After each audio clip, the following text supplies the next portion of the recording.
पर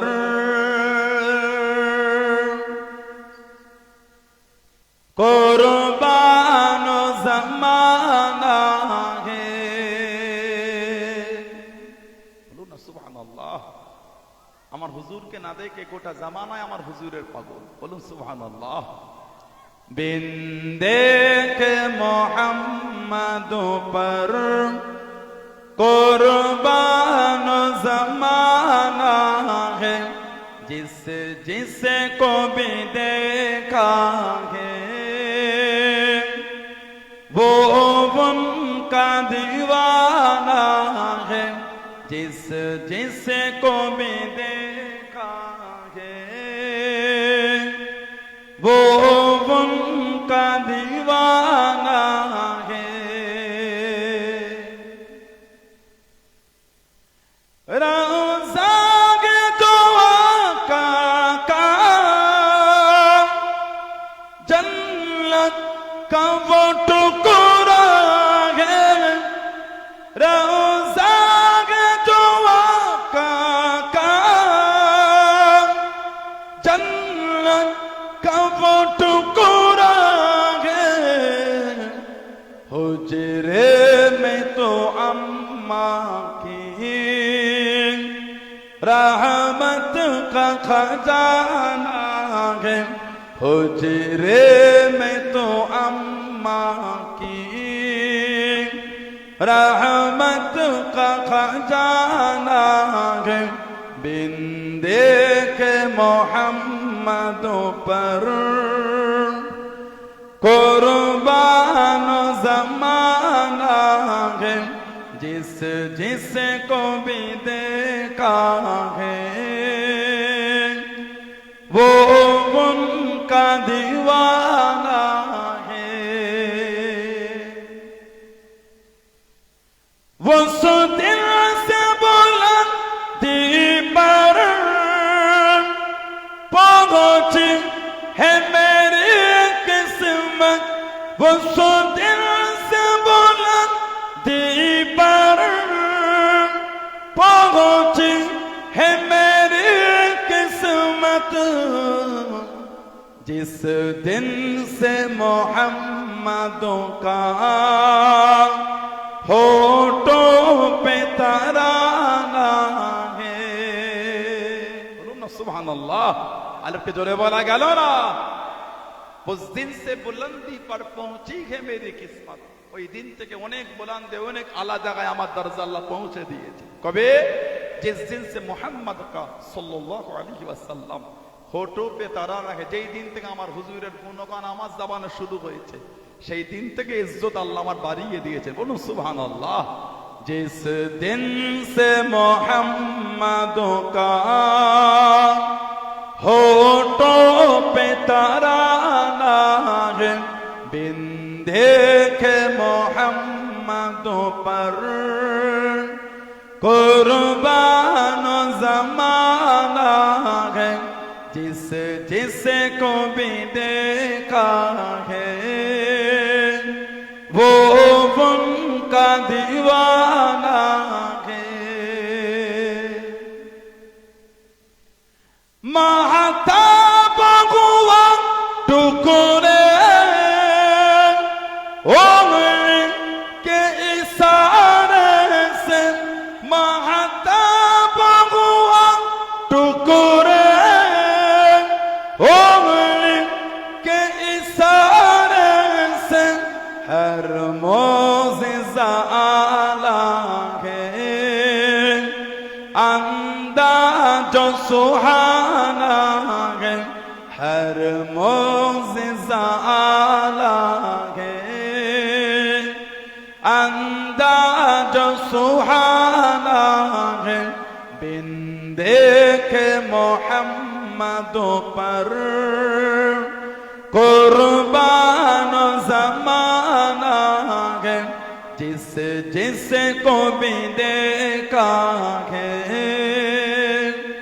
वो उनका दीवाना है। अल्लाहुम्मा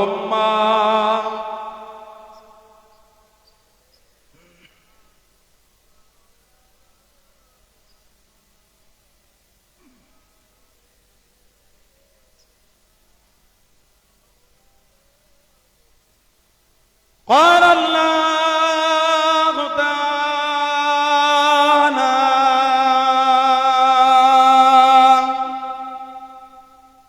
في كلام المزيد والفرقان الحميد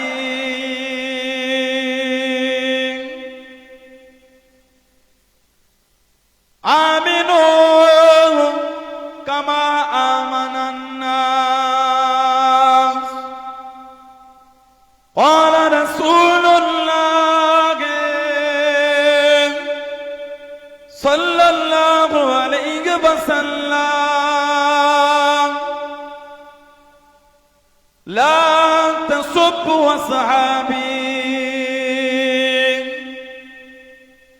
प्यारे हाजिराने मजलिस আমার ইমানদার ভাইয়েরা নেককার আল্লাহওয়ালা গণেরা যুবকেরা মুরব্বিয়ান বাপজানেরা সমবয়স্ক আমার নওজওয়ান গণেরা আজকের আমাদের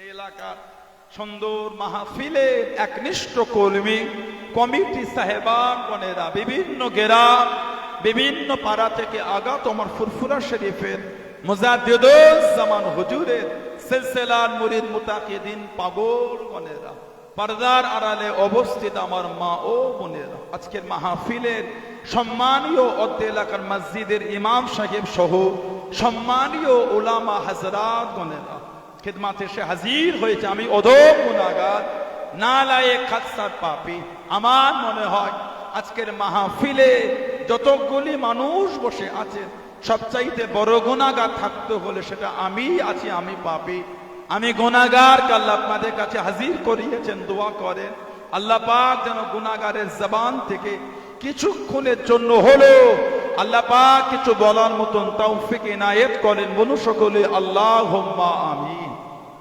তার সাথে সাথে আল্লাহ পাক আপনাকে এবং আমাকে উভয়কে শুনে এবং বলে আমল করা তৌফিক ইনায়েত করেন বলুন সকলে আল্লাহুম্মা আমিন আমার আল্লাহ পাক জল্লে জালালুহু জল্লে শানুহু তানা দরবারে লাখ লাখ শুকর কোটি কোটি শুকর যে আল্লাহ পাক আপনাকে আমাকে আমাদের সকলকে এরকম একটা সুন্দর মাহফিলে বসার একটু সুযোগ করে দিলেন সকলে মিলে আল্লাহ পাকের শুকর আদা করে বলুন আলহামদুলিল্লাহ আর এরকম একটা মাস এটা রহমতের মাস বরকতের মাস গুনাহ মাফের মাস হলো শাবান আরবি মাসে এটা হলো শাবান এর আগেরটা ছিল রজব আর এর পরেরটা হলো রমাদান এর আগের মাসটা রজব যেই মাসে আল্লাহ 5 ওয়াক্ত নামাজকে ফরজ করে আল্লাহ আমার নবী পাককে দিয়ে পাঠিয়েছিলেন আমাদের নবীকে আল্লাহ মেরাজ শরীফে নিয়ে গিয়েছিলেন রজব মাসে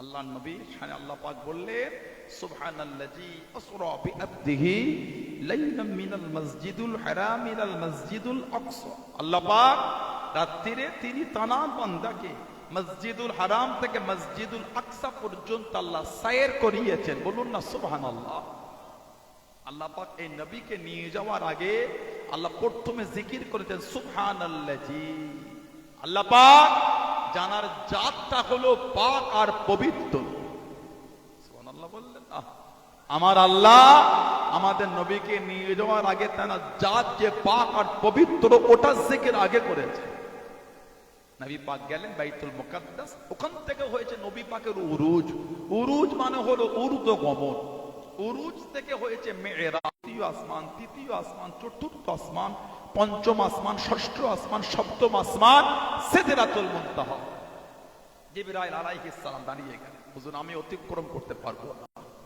সিদরাতুল মুনতাহা বড়ই গাছ কুল গাছের বর্ডার সীমানা সিদরা মানে বড়ই গাছ মুনতাহা মানে বর্ডার সিদরাতুল মুনতাহা বড়ই গাছের বর্ডার এই সীমানার আগে জিবরাইল আলাইহিস সালাম দাঁড়িয়ে বলেন ইয়া রাসূলুল্লাহ সাল্লাল্লাহু আলাইহি ওয়াসাল্লাম হুজুর এবার আপনি যান আমি যান না আল্লাহর সৃষ্টির মধ্যে একজন অতিক্রম করেছেন তিনি হলেন কেবলমাত্র শুধুমাত্র একমাত্র আমাদের নবী বলুন না সুবহানাল্লাহ আমার নবী ৭০,০০০ নূরের পর্দা অতিক্রম করলেন লা জামান আল্লাহ মাকানে চলে গেলেন জামানও নেই মাকানও নেই লা জামান আর লামাকান, সেখানে গিয়ে আমার আল্লাহ পাকের দিদার নিয়ে হুজুর আবার ফিরে এসেছেন।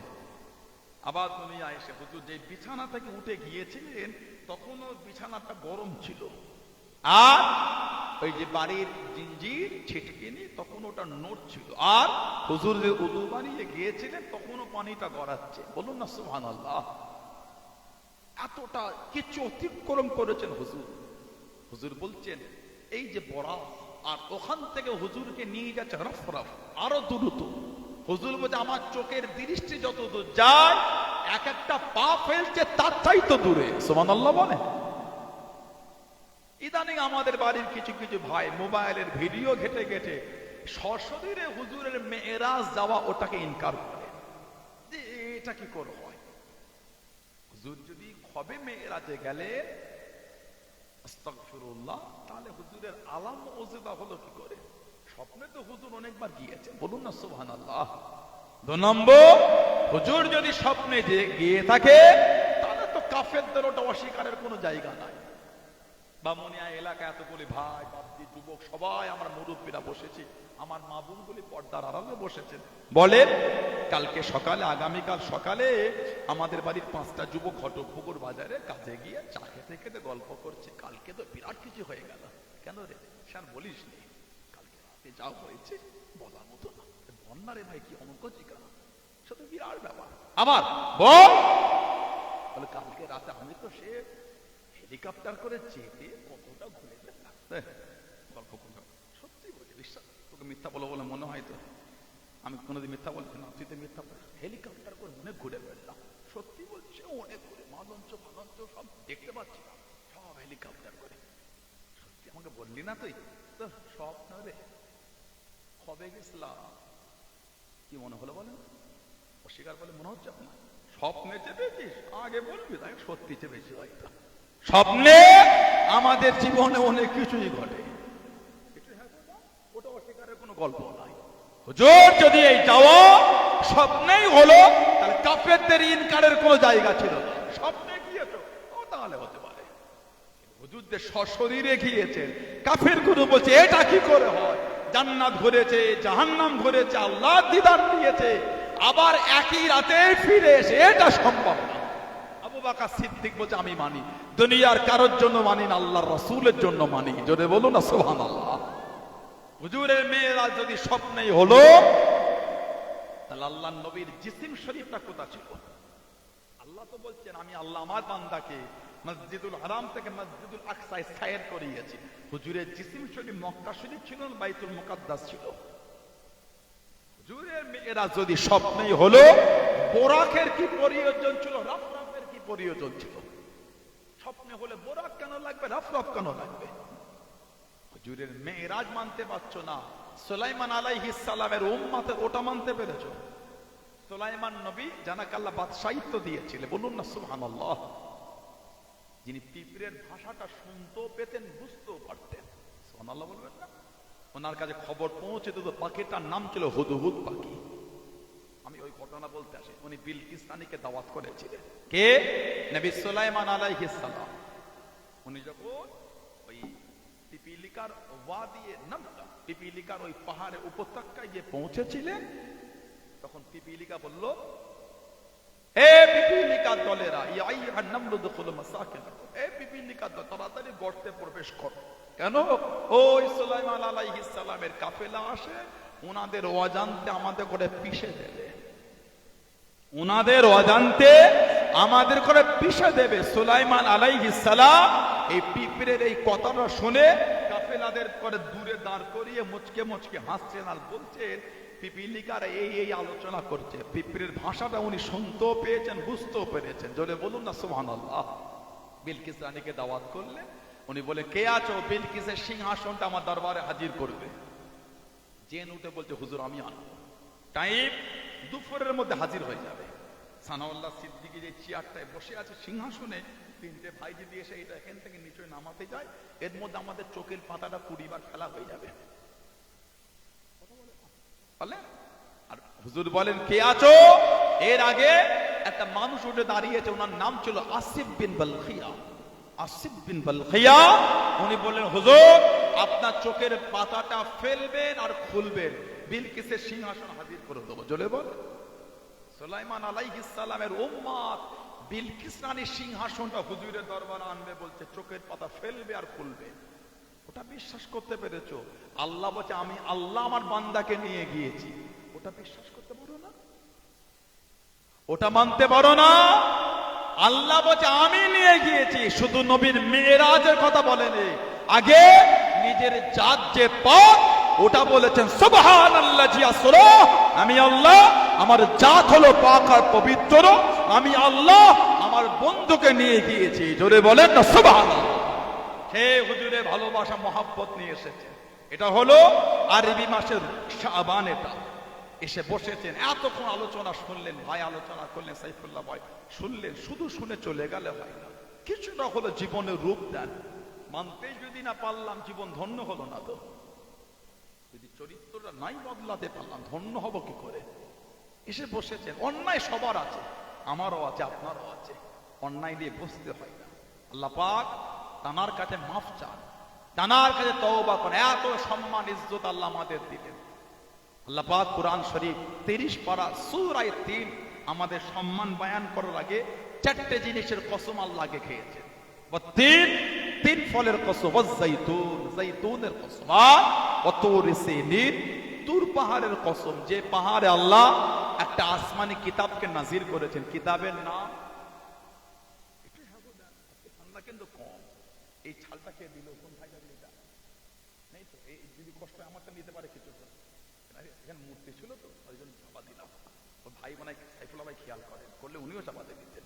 এগুলো চলে, এগুলো যখন আপনার ভাড়া করবেন দেখে নেবেন। এখানে ময়ূরের এ করা হয়, কষ্ট আমারটা নিতে পারেন, অসুবিধা নেই। আমার ঠান্ডা লাগে না আমাকে, ও কাজ করতে গরম হয়, অসুবিধা নেই, এমনি ঠান্ডা কম আজকে। বলে ওই পাহাড়টার নাম তুর পাহাড়, কিতাবের নাম তাওরাত, নবীর নাম নবী হযরত মুসা আলাইহিস সালাম। আসমানি কিতাব কটা বলে তো? 104টে কিতাব। 4টে হলো বড়, 100টা হলো সাহিফা, ছোট ছোট কিতাব। এই 100টার মধ্যে 10টা আল্লাহ নাজিল করেছেন নবী আদম আলাইহিস সালামের উপরে। 50 আদম আলাইহিস সালামের ছেলে নবী শীশ আলাইহিস সালামের উপরে। 30টা আল্লাহ নাজিল করলেন নবী ইদ্রিস আলাইহিস সালামের উপর। আর 10টা আল্লাহ নাজিল করলেন নবী ইব্রাহিম আলাইহিস সালামের উপর। এই হয়ে গেল 100টা সাহিফা, ছোট ছোট কিতাব। 4টে হলো বড়, তাওরাত, ইনজিল, জাবুর আর কুরআন শরীফ। এই 4টের মধ্যে আল্লাহ একটা তাওরাতকে যে পাহাড়ে নাজিল করেছে, ওই পাহাড়টার কসম আল্লাহ খেয়েছেন। আর ওয়াহাজাল বালাদিল আমিন, মক্কা শরীফের কসম, যে শহরে আল্লাহ আমাদের নবীকে পাঠিয়েছে, ওই শহরের কসম আল্লাহ খেয়েছে। বলুন না সুবহানাল্লাহ। এই 4টের কসমের পরে আল্লাহ ভালোবেসে বললেন লাকাদ খলাকনাল ইনসানা ফি আহসানি তাকওয়িম। আমার আল্লাহ বলেন মানুষকে আমি আল্লাহ উত্তম রূপে আমি আল্লাহ বানিয়েছি। বলুন না সুবহানাল্লাহ। যা আল্লাহ বানিয়েছেন আমাদের থেকে সুন্দর আল্লাহর কিছুই তৈরি করেননি। আমরা হলাম সব থেকে ইজ্জত আল্লাহ, কেন জানেন? আমার নবীর জন্য। বলুন না সুবহানাল্লাহ। ভালো হয়ে যা, এত সম্মান আল্লাহ আমাদের দিয়েছেন। আল্লাহ পাক কুরআন শরীফ সূরা হাশরে বলেছেন লা ইয়াসতাবি আসহাবুন নারি ওয়া আসহাবুল জান্নাহ। জান্নাতের অধিবাসী আর জাহান্নামের অধিবাসী দুজনে কিন্তু এক না। আর পরে আল্লাহ বললেন আসহাবুল জান্নাতি হুমুল ফাইজুন, জান্নাতের অধিবাসী তারাই হলেন সফল, তারাই হলেন কিসমত আলা। আল্লাহ আমাদের প্রত্যেককে জান্নাতি করে দেন। বলুন আল্লাহুম্মা আমিন। বলেন আল্লাহুম্মা আমিন। যারা মেরেছেন, যারা ভালোবেসেছেন, যারা সম্মান করেছেন, তাদের থেকে জীবন চরিত্র বদলাবার চেষ্টা করেন। ভালোবাসার মতন ভালোবেসেন আমার হুজুরের সাহাবারা। আল্লাহ নবী সাহাবাদের জীবনী পড়েন, আল্লাহ নবী নববী শরীফে ওয়াজ করেন। আল্লাহ নবী সাল্লাল্লাহু আলাইহি ওয়াসাল্লাম সাহাবাদের নিয়ে বয়ান করেন। আল্লাহ পাক কোরআন শরীফের আয়াতটা নাযিল করে দেন। কোরআন শরীফ 26 পারা সূরা হুজুরাতের 2 নম্বর আয়াত নাযিল হয়ে গেল। ইয়া আইয়ুহাল্লাযীনা আমানু, হে ঈমানদার বিশ্বাসী বান্দা বান্দি গণেরা লা তারফাউ আসওয়াতাকুম ফাওকা সাওতিন নবী খবরদার খবরদার আমার হাবিবের কাঁধে আমার হাবিবের সামনে হাবিবের কথা নামাজের উপরে তোমাদের আওয়াজটা জোরে করো না শব্দটাকে লাউডলি করো না ওয়ালা তাজহারু লাহু বিল কওলি কাজআরি বাদিকুম লিবাদিন যেমন তোমরা একে অপরের সাথে কথোপকথন করো ওইভাবে কথা বলো না ওইভাবে আলোচনা করো না আনতাবাতা আমালুকুম তোমাদের জীবনের আমলগুলি এমন ভাবে ধ্বংস হয়ে যাবে ওয়া আনতুম লা তাশউরুন তোমরা কিছু বুঝতে পারবে না তোমরা কিছু জানতে পারবে না ও যুবকেরা হযরত সাবেদ ইবনে কায়েস রাদিয়াল্লাহু তাআলা আনহু কাঁদতে কাঁদতে উঠে গেলেন কাঁদতে কাঁদতে বাড়ি চলে যায় কে সাবেদ ইবনে কায়েস আল্লাহ নবীকে মদিনা শরীফে কবিতা খানা বলে বক্তৃতা খানা দেন সম্মান যিনি জানিয়েছিলেন জোরে বলুন সুবহান আর একটু জোরে বলুন সুবহান উনি হুজুরকে কবিতার বক্তৃতা দিয়ে আহলান সাহলান ওয়েলকাম জানিয়েছিলেন হযরত সাবিদ ইবনে কায়েস রাদিয়াল্লাহু তাআলা পৃথিবীর ইতিহাসে উনি একা পৃথিবীর ইতিহাসে উনি একা শহীদ হবার পরে কোন ওসিয়াত করেছে ওনার ওসিয়াতটা মানাও হয়েছে সুবহানাল্লাহ বলবেন না দ্বিতীয় কেউ নেই উনি একা আল্লাহ নবী বলেছেন মাইয়িতের ওসিয়াতকে তোমরা পূরণ করো ওয়াজিব উলামা হযরতরা আছেন মাইয়িত যে ব্যক্তি মারা গেল তার যদি কোনো ওসিয়াত থাকে ওটা পূরণ করো এই যে ব্যক্তি মারা গেল ওসিয়াতটা ইন্তেকালের আগে করে গিয়েছেন না পরে করেছেন অবিয়াসলি আগে কেন ইন্তেকালের পরে ওসিয়াত করবে কি করে মারা যাবার আগে ওসিয়াত পূরণ করো কিন্তু পৃথিবীর ইতিহাসে উনি একা শহীদের পরে ওসিয়াত করেছে মানাও হয়েছে ইসলামের একটা যুদ্ধ হয়েছিল রিদ্দার যুদ্ধ রিদ্দা আবু বকর সিদ্দিক রাদিয়াল্লাহু আনহু হুজুরের জামানায় ওনার লাশ পড়ে আছে ওই যুদ্ধে উনি শহীদ হয়ে গেছেন ওনার শরীর একটা মূল্যবান জিনিস ছিল সৈন্যরা পাশ থেকে হেঁটে যেতে যেতে খুলে নিয়ে গিয়ে তাঁবুর মধ্যে ডিব্বায় ঢুকিয়ে দিয়েছিল ওই রাতে সাধারণ লোক ভাবতেছে তুমি আমাকে চেনো আমি আল্লাহ নবী সাল্লাল্লাহু আলাইহি ওয়াসাল্লামের সাহাবী সাবিদ ইবনে কায়েস রাদিয়াল্লাহু আনহু রিদ্দার যুদ্ধে আমি আজকে শহীদ হয়ে গিয়েছি আমার শরীর থেকে মূল্যবান জিনিসটাকে লুকিয়ে ও অমুক তাঁবুর অমুক ডিব্বায় লিখে দিয়েছে তুমি আগামীকাল সকালে খলিফা খালিদ বিন ওয়ালিদ রাদিয়াল্লাহু আনহুকে বলে খলিফা আবু বকর সিদ্দিকের হাতে ওটা উঠিয়ে দিবার ব্যবস্থা করবে আমি শহীদ হয়েছি আমার আওলাদরা এতিম হয়ে গেছে তুমি জানো স্বপ্নে বলছি বলে সাধারণ ভেবো না তুমি জানো আমি আল্লাহর নবীর সাহাবী সকালবেলা উঠে উনি খালিদ বিন ওয়ালিদ হুজুরকে বললেন উনি সৈন্য পাঠিয়ে ওই তাঁবু থেকে ওই ডিব্বা থেকে বার করে আবু বকর সিদ্দিকের হাতে উঠিয়েছিলেন পৃথিবীর ইতিহাসে উনি একা শহীদের পরে কোন ওসিয়াত করেছে ওসিয়াতটাকে মানাও হয়েছে বলুন না সুবহানাল্লাহ কোরআন শরীফের আয়াত নাজিল হলো উনি কাঁদতে কাঁদতে চলে যায় কে যিনি আমার নবীকে কবিতার বক্তৃতা দিয়ে সম্মান দিয়েছিলেন আল্লাহ নবী সাল্লাল্লাহু আলাইহি ওয়াসাল্লাম হিজরত করেই কিন্তু মদিনা শরীফে ঢোকেন না মদিনা শরীফের বাইরে হুজুর কিছুদিন ছিলেন জায়গাটার নাম ছিল কুবা জায়গাটার নাম কুবা হুজুর একটা মসজিদ তৈরি করেছে মসজিদের নাম হলো মসজিদে কুবা হাদিস শরীফে এসেছে যে এই মসজিদে 2 রাকাত নামাজ পড়বে আল্লাহ ওই ব্যক্তির নামায় আমালে একটা উমরার সওয়াব আল্লাহ পাক লিখে দেবেন বলুন না সুবহানাল্লাহ আল্লাহ আমাদের সকলকে 2 রাকাত হলো এই মসজিদে একটু নামাজ পড়ার সুযোগ করে দেন বলেন আমিন বলেন আল্লাহুম্মা আমিন মসজিদে কুবায় হুজুর আছেন সব সাহাবারা যাচ্ছে হুজুর আমার ঘরে চলেন না হুজুর আমার ঘরে চলেন না হুজুর আমার ঘরে মেহমান হন না আপনি খাজুরের হালুয়া করে যা জবদানা করে যে আপনার মেহমানদারি করবো বলে বলুন না সুবহানাল্লাহ আপনাকে খাজুরের হালুয়া খাওয়াবো আর জবদানা হুজুর বলে আমাকে ছেড়ে দাও সবাই আমাকে টানলে আমি কি করে যাব এই আমার এই উট এটা আল্লাহ পাকের হুকুমে পরিচালিত হয় যার ঘরের সামনে গিয়ে বসে তার ঘরে গিয়ে উঠবো ওই উটটা ঘুরে ঘুরে হযরত আবু আইয়ুব আনসারী রাদিয়াল্লাহু আনহু হুজুরের বাড়ির সামনে গিয়ে বসেছিল বাড়িটা ছিল দোতলা যেই বাড়িটা কিতাব এসেছে আমাদের নবী পাক সাল্লাল্লাহু আলাইহি ওয়াসাল্লাম দুনিয়ায় তাশরীফ আনার 1000 বছর আগে তৈরি হয়েছিল সুবহানাল্লাহ বললেন না আজ থেকে 2500 বছর আগে শুধু তৈরি হয়নি এই 2500 বছর আগে আমার নবী পাকের জন্য ওটা হাদিয়া করা হয়েছিল। বলুন সুবহানাল্লাহ। ইয়েমেনের বাদশা ছিল তুব্বাই আউয়াল। ইয়েমেন দেশের বাদশা তুব্বাই আউয়াল। কিতাব আছে বুখারী শরীফের ব্যাখ্যা উমদাতুল কারি বলে কিতাব লিখেছে। ওলামা হযরত জিজ্ঞাসা করবেন